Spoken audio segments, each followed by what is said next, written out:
Fans friends and followers உங்கள் எல்லாரோடையும் வீடியோவில் கனெக்ட் ஆகி ரொம்ப நாள் ஆயிடுச்சு. முதல்ல அதுக்கு நான் சாரி கேட்டுக்கிறேன்.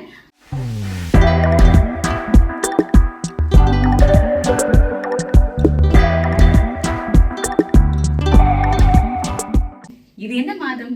பெண்ணின் பெருமையை கொண்டாடும் மார்ச் மாதம் இல்லையா? உலகம் முழுக்க தியாகத்தின் உருவமா விளங்கும் அனைத்து பெண்களுக்கும் என்னுடைய மகளிர் தின வாழ்த்துக்களை தெரிவிச்சுக்கிறேன். அதோட மட்டும் இல்லாம இந்த மார்ச் மாதத்துல மார்ச் 8ஆம் தேதி நாம மகளிர் தினத்தை கொண்டாடுறதுனால எனக்கு பிடித்த தமிழ் திரையுலகில மிகவும் ஆளுமையோடு போர்ட்ரே செய்யப்பட்ட பெண் கதாபாத்திரங்களை பத்தி உங்களோட டிஸ்கஸ் பண்ணலாம் அப்படின்னு நினைச்சேன். முதல்ல நாம இந்த வீடியோல பார்க்க போற அந்த கதாபாத்திரம், அந்த திரைப்படம் இது அப்படின்னா, அப்பியரன்ஸை பார்த்த உடனே கண்டுபிடிச்சிட்டீங்களா? எஸ், ராட்சசி படத்துல கீதா ராணிங்கிற கேரக்டர் ஜோதிகா பிளே பண்ணது. இந்த கேரக்டர் எனக்கு ஏன் பிடிச்சது, இந்த கேரக்டருடைய இம்பார்ட்டன்ஸ் என்ன, சொசைட்டிக்கு இந்த கேரக்டர் மூலமா என்ன கருத்துக்களை சொல்லியிருக்காங்க அப்படிங்கிறத பார்க்கறதுக்கு முன்னாடி ஜோதிகா அவர்களை பத்தி பேசியாகும். ஒரு நடிகையா பணம், புகழ், அந்தஸ்து இதெல்லாம் சம்பாதிச்சு லைஃப்ல செட்டில் ஆகணும் அப்படின்னு மும்பைல இருந்து சென்னைக்கு கிளம்பி வந்த ஒரு சராசரி கதாநாயகியோட மைண்ட் செட்டோட இருந்தவங்க தான் ஜோதிகா. அவங்க எந்த எண்ணத்தோட தமிழ் திரையுலகத்துக்குள்ள காலடி எடுத்து வச்சாங்களோ அவங்களுடைய எண்ணம் நிறைவேறிச்சு. ஒரு சூப்பரான ஒன் ஆஃப் த டாப் ஹீரோயினா தமிழ் இண்டஸ்ட்ரியில இருந்தாங்க. ஆனா அவங்க இந்த இண்டஸ்ட்ரிக்குள்ள வரும்பொழுது ஒரு கதாநாயகி கிட்ட எதிர்பார்த்த அம்சம், அதாவது ஒரு ஸ்லிம்மான, அழகான, ஒரு ஹைட்டான, ஸ்ட்ரக்சர்டான ஒரு ஹீரோயினா இருக்கணும் அப்படின்னு எதிர்பார்த்தப்போ நல்லா புசு புசுன்னு சப்பியா பப்ளியான ஒரு ஹீரோயினா இறங்கினாங்க. ஆனா அந்த குறைய தெரியாத அளவுக்கு அவங்களுடைய ஃபேஷியல் எக்ஸ்பிரஷன்ஸ்ல சொல்லுவாங்க, 50 ரூபாய் கொடுத்தா 5 லட்சம் இல்லை 5 கோடி அப்படிங்கிற அளவுக்கு கூட அவங்க நடிச்சிருந்தாங்க. இன்னைக்கும் பர்ஃபார்மன்ஸ் அப்படின்னு சொன்னா தமிழ் திரையுலகத்துல சாவித்திரிக்கு அப்புறம் ஜோதிகா அவர்கள் தான் சொல்லிட்டு இருக்காங்க. அப்படிப்பட்ட ஒரு முன்னணி கதாநாயகியா இருந்தும் அவங்க ஒரு திருமணம், செட்டில் ஆகணும் அப்படிங்கிற ஒரு லைஃப்ல ஒரு டிசிஷன் எடுத்தப்போ அந்த ஃபேமிலி டிமாண்ட் பண்ணது இதுக்கப்புறம் சினிமாவில் நடிக்கக்கூடாது. She was ready to give away her career. அவங்க ஒரு இன்டர்வியூல கூட சொல்லியிருக்காங்க, நான் இண்டஸ்ட்ரிக்கு வந்தேன், I made my money, fame, everything, so I want to settle down. நான் அதை நான் கைவிட்டுட்டு என்னோட குடும்ப வாழ்க்கை நான் பார்க்க போயிட்டேன்னு. ஆனால் அந்த குடும்பத்தில் இருக்கிறவங்க அவங்க எவ்வளோ தூரம் வேல்யூ பண்ணியிருந்தாங்க அப்படின்னு சொன்னால் அவங்களுடைய பொறுமை, அவங்களுடைய நடந்துக்கிற விதம், ஒரு காதலியாகவும், மனைவியாகவும், மருமகளாகவும், அம்மாவாகவும், அண்ணியாகவும் அவங்க நிஜ வாழ்க்கையில் அவங்க எடுத்துட்ட கதாபாத்திரங்களுக்கு எல்லாம் 100% கொடுத்ததுனால அவங்களுடைய ஃபேமிலியே ஹோம் ப்ரொடக்ஷன்ல அவங்க நல்ல நல்ல திரைப்படங்களை நடிக்கிறதுக்கு அவங்க சப்போர்ட்டிவா இருக்காங்க.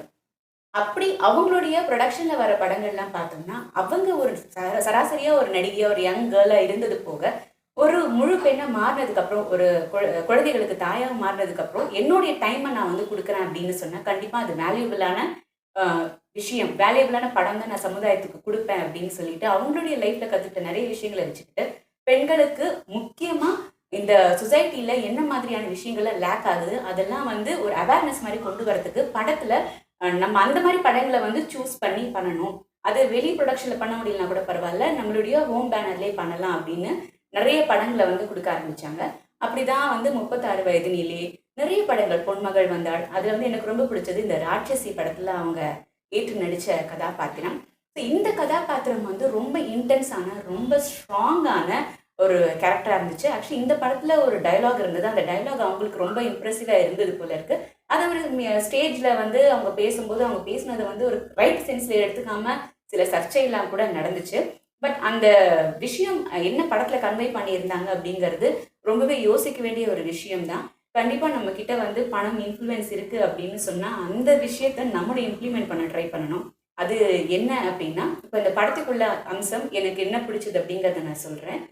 நம்மளுடைய கல்வி அப்படிங்கிறது எவ்வளவு தூரம் ஒரு மனிதனுக்கு ரொம்ப ரொம்ப தேவை, அதோடைய முக்கியத்துவம் என்ன அப்படிங்கிறத இந்த படம் சொல்லியிருக்கு.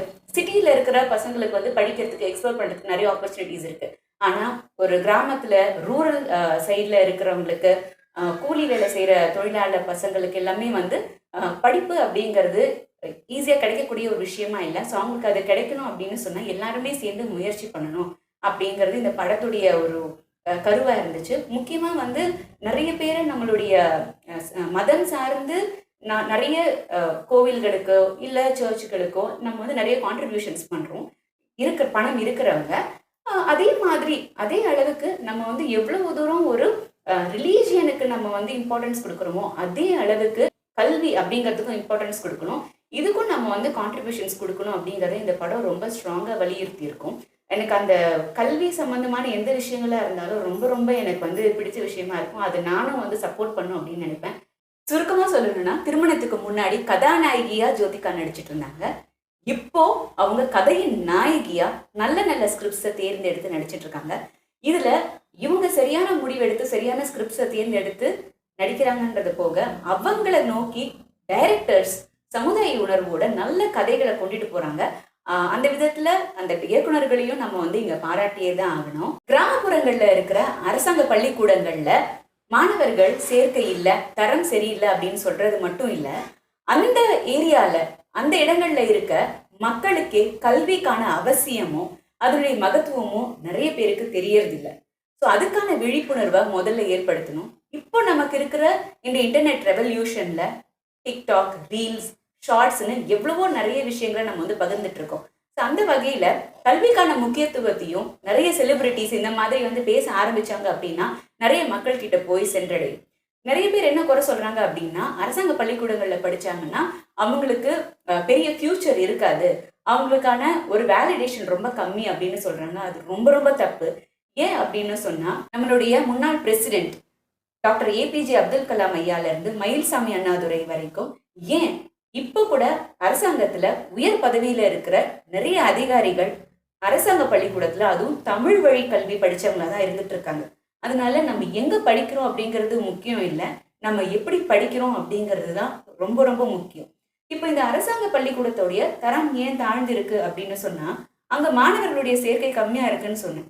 இப்போ ஒரு இடத்துல ஒருத்தர் இருக்காங்க அப்படின்னா அங்க அட்டென்ஷன் கம்மியா தான் இருக்கும். அந்த ஒரு இடத்துல 1,00,000 பேர் இருந்தாங்கன்னா கண்டிப்பா அந்த இடத்துல வந்து அட்டென்ஷன் போகும். நம்ம இந்த மாதிரி ஒரு கான்சியஸான ஒரு டிசிஷன் எடுத்து அரசு பள்ளிகளை நோக்கி மாணவர்கள் நிறைய பேர் சேர ஆரம்பிச்சாங்கன்னா கண்டிப்பா அதனுடைய தரமும் உயர ஆரம்பிக்கும். அரசு பள்ளிகள்ல போதுமான வசதிகள் இல்லை அப்படின்னு நிறைய குறைகளை நம்ம சொன்னாலும், இருக்கிற சில வசதிகளையாவது நம்ம முதல்ல பயன்படுத்திக்கிட்டோமா அப்படிங்கிறத முதல்ல யோசிச்சு பார்க்கணும். ஏன்னா கிடைக்கிற ஆப்பர்ச்சுனிட்டியை முதல்ல நம்ம யூஸ் பண்ண ஆரம்பிச்சோம்னா அடுத்த ஆப்பர்ச்சுனிட்டி எப்படி உருவாக்குறது அப்படிங்கிற நாலேஜை நமக்கு அந்த கல்வியே ஏற்படுத்தி கொடுக்கும். ஸோ இப்படிப்பட்ட கல்விக்கான அவசியத்தையும் மகத்துவத்தையும் சின்ன குழந்தைங்களுக்கு புரிஞ்சுக்கிறது, அவங்களா வந்து சேர்றதுங்கிறது நடக்கிற விஷயம் இல்லை. இது பெற்றோர்களுக்கு முதல்ல வலியுறுத்தப்பட வேண்டிய விஷயம். அவங்களுக்கு முதல்ல இந்த அவேர்னஸை கிரியேட் பண்ணணும். அந்த அவேர்னஸை வந்து இந்த படத்திலேயே ரொம்ப அழகா அந்த கீதா ராணிங்கிற கேரக்டர் ஜோதிகா பெர்ஃபார்ம் பண்ணிட்டு இருக்கும்போது ஒரு அசம்பிளியில பேரண்ட்ஸ் எல்லாரையுமே கூப்பிட்டு பேசுவாங்க. இது சரியில்லை, அது சரியில்லை, அவங்க என்ன செஞ்சாங்க, இவங்க என்ன செஞ்சாங்கன்னும் போது அவங்க கரெக்டான ஒரு கேள்வி கேட்பாங்க. நீங்க என்ன செஞ்சிருக்கீங்க, நீங்க படிச்ச பள்ளிக்கூடத்துக்கு நீங்க என்ன செஞ்சீங்க அப்படின்னு கேட்பாங்க. அப்பதான் வந்து கோயில்களுக்கெல்லாம் கொட்டி கொடுக்குற மாதிரி நீங்க இந்த பள்ளிகளுக்கும் கொடுக்கணும் அப்படின்னும் போது அப்பவும் ஒருத்தர் கேட்பாரு, கோவிலும் பள்ளிக்கூடமும் ஒன்னா அப்படின்னு. ஒரு படி மேலன்னு சொல்லுவாங்க. ஏன்னா மாதா பிதா குருவுக்கு அப்புறம் தான் தெய்வம் வருது. ஸோ அதனால நீங்க மனசு வச்சீங்கன்னா எந்த இடமா இருந்தாலும் செல்வ செழிப்பா இருக்கும். அதுவும் முக்கியமா செல்வத்துள் செல்வம் செவி செல்வம் அச்செல்வம் செல்வத்துள் எல்லாம் தலை அப்படின்வாங்க. இந்த செவி செல்வம்னு சொல்றது கூட கல்வி, அறிவு, ஞானத்தை பத்தி சொல்ற விஷயம் தான். ஸோ பசங்களுக்கு படிப்பு பத்தின விழிப்புணர்வை ஏற்படுத்துறதுக்கு முன்னாடி அந்த கிராமங்கள்ல இருக்க அரசு பள்ளிக்கூடங்கள்ல நம்மளுடைய குழந்தைங்களை வந்து சேர்க்கணும் அப்படிங்கிற அந்த ஒரு அறிவு, அவங்களுக்கு இந்த கல்வி பத்தின இருக்க அறியாமையை அகற்ற வேண்டியது ரொம்ப ரொம்ப இம்பார்ட்டன்டான விஷயம். இந்த மாதிரி நல்ல விழிப்புணர்வு ஏற்படுத்தக்கூடிய படங்களை வந்து தேர்ந்தெடுத்து ஜோதிகா பண்றதுனால அவங்களுக்கும் ஒரு பாராட்டுக்கள். அவங்களுடைய குடும்பம் இதுக்கு சப்போர்ட் பண்றதுனால சிவகுமார் ஐயால இருந்து சூர்யா அவர்கள்ல இருந்து எல்லாருக்குமே ஒரு பெரிய பாராட்டுக்கள். இது போன்ற நல்ல கதைகளை வந்து உருவாக்குற இயக்குனர்களுக்கும் என்னுடைய பாராட்டுக்கள்.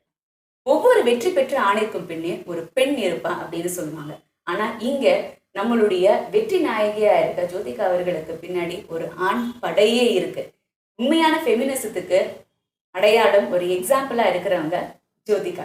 ஸோ இதே மாதிரி நீங்களும் ஒரு சாதனை பெண்மணியா, சரித்திரம் படைக்கணும் அப்படிங்கிற ஒரு பெண்மணியா ஒரு காலை எடுத்து முன்னாடி வைங்க. கண்டிப்பா உங்களுடைய குடும்பம், இந்த சமுதாயம் எல்லாமே உங்களுக்கும் சப்போர்ட்டிவா இருக்கும். அந்த விதத்துல ரொம்ப ஸ்ட்ராங்கான ஒரு ரோல் எடுத்து இந்த படத்துல வந்து ஜோதிகா நடிச்சிருந்ததுனால எனக்கு பிடித்த பெண் கதாபாத்திரம் தமிழ் சினிமாவில் கீதா ராணி, ஜோதிகா அவர்கள் நடிச்ச இந்த கதாபாத்திரம். ஸோ இதே போல வேற ஒரு படத்துல வேற ஒரு கதாபாத்திரத்தோட இன்னொரு வீடியோல உங்க எல்லாரையும் சந்திக்கிறேன். Until then, உலக மகளிர் அனைவருக்கும் இனிய மகளிர் தின நல்வாழ்த்துக்கள் from அகிலா.